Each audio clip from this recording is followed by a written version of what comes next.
super cool. It's an AeroGarden, so you can get different ones where they have more pods in here, but this one has 6. So it has 1 in the back right here, 2, 3, 4, 5, and 6.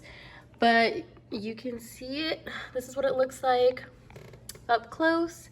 And then these are your little buttons in the front.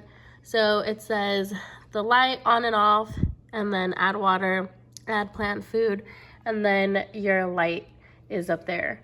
So this one actually extends up and down. So depending on the height of what it is that you're growing, obviously as it starts to get a little bit higher, you just bring this up so that way it can grow. Now, just a heads up to you guys, this grows so fast. So this is already from a couple of trimmings. So we've got some right here. Also, a heads up to you guys, when you do put some out, you need to put it in water, and then I would suggest using it right away because they do tend to die quickly when you leave them out, but it will last for a bit. But yeah, this grows really fast. So if you are interested in getting one of these, I highly recommend it.